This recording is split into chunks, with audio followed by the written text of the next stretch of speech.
Hi folks, and welcome to today's video in which we are going to be looking at the buyer's guide to laptops. So questions you need to ask before going to buy a laptop. In this video, I'll be taking you through everything you need to ask and everything you need to know before purchasing that laptop. So let's jump into today's video. If you've watched the previous video where we dealt with questions to ask before buying a smartphone or buyer's guide to a smartphone, well, question number one remains the same. What are you or the person you are buying it for? What are you going to be doing with that laptop? What is the purpose of that laptop? Is it going to be used for a student? So, doing assignments, checking out, things on the internet, email, those type of things. Or is it going to be more intensive? Like, doing that, maybe playing some games on it, maybe doing some video editing, any of those sort of things, because whatever the purpose of the laptop is, that is ultimately going to determine the answers to everything else. Now that you've answered that question, the next one is how powerful does it need to be? And for that, we need to look at the CPU and the memory. Those are your two biggest things that influence the power and speed of a laptop. So again, going back to the purpose, whatever it is, if it's for a student perhaps, then you don't need a PC that is as powerful. This will usually relate to the CPU. Now your CPU is the little chip inside the computer that handles all the instructions that actually govern how the PC works. So it's the main brain, of the hardware side of things. The RAM, or memory as we term it, holds all the instructions that's necessary to open these various applications. Okay, so the two together, having a good spec CPU and enough memory, is going to make sure that that laptop can be used for years. But with memory, just ask one question: can the memory be upgraded? Most laptops have two slots in which memory can go into. So if the laptop comes with 4 gigs of RAM and it's got 2 slots, it means it can take more. So you want to ask them, is the memory upgradable? And is there a limit on the amount of memory that that laptop can handle, because all of them have a limit. Okay, so those are important things to know.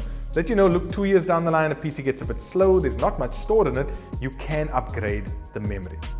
Then a very important one, where we save our files to is our hard drive. But you need to ask the question, how much space do I need? And again, it goes back to the very first item. What is it going to be used for? So you need to ask, is it a hard drive or is it what we call an SSD? Now there's a big difference between the two. Your hard drive is your traditional storage space, the traditional place where files and folders are stored. Files and folders are also stored to the SSD, but the SSD is smaller, it is faster, and it's got no moving parts inside, which makes it faster than a normal hard drive. Okay, the only difference, or main difference, is the fact that the SSD drives are going to be more expensive and they're going to be smaller in terms of its size compared to your traditional hard drive. So your traditional hard drive, you might be able to buy a 5 terabyte, let's say for argument's sake, for 1,000 Rand. But for that same 1,000 Rand, you'll only get a 256 SSD drive. But there are major advantages to going with an SSD as opposed to your normal hard drive. Your SSD also influences, together with your CPU and RAM, how quickly the machine can operate. Once again, we do want to ask, can the hard drive be upgraded? Can I slot in a second drive? Or can that existing drive be upgraded to a bigger one? If you're not keen on that, you can also look at the fact that if you need more storage space, you can get an external hard drive which can be plugged in via a USB port. Speaking of which, the next question we need to look at is, how many ports does a laptop or does the laptop have? If you look at the laptop I have in front of me here, you can see that this one has a USB port over there. There's the charging port. If I move it around, you can see it has a couple more ports over here as well. So you can see I've got HDMI, I've got a network port, I've got USB ports. Now that's important, again, depending on what you are going to be using the device for. The next one, we want to look at screen quality. What's the quality of the screen and what's the size of the screen? Do you need an HD quality screen just for Word and PowerPoint? Probably not. Just for typing on documents? No. So again, when we know our purpose, we know what questions to ask for our screen. Is it a good quality screen? Do we want a 15-inch or 17-inch laptop? Do we need a big laptop, or can we go with a normal 15-inch? You'll notice with the Apple MacBooks that they are a lot smaller, okay? But the quality of that image is a lot brighter. And then the age-old question of battery life.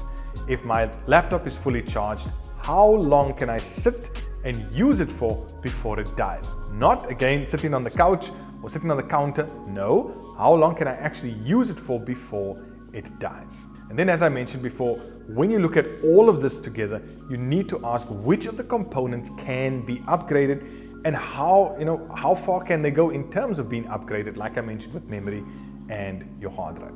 So folks, I hope this helps you. I know it's going to help you to ask the correct questions before you go and spend thousands of rands on a device that maybe doesn't even help you.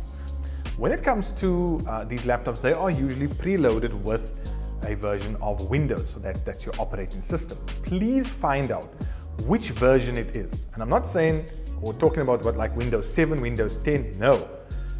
They'll always have something extra with it. So it's like Windows 7 Professional, Windows 10 Home, Windows 10 Starter Edition. That makes a big difference because your Home and your Starter Editions are the absolute basics that is going to be loaded with Windows. So sometimes with some of those Home and Starter Editions, you can't change the background, you can't pop in a screensaver, some of them won't even connect to a network because it's a Starter Edition, whereas the Professional Edition has everything for that operating system to do everything you need it to do. So just ask that question because it can make a difference in the price. So folks, I hope this has been of a great help to you. Don't forget to ask these questions, get those answers, and then you can make an informed decision on what you want to buy, whether it's for yourself or for somebody else. So thanks for joining me, and I'll see you in another video.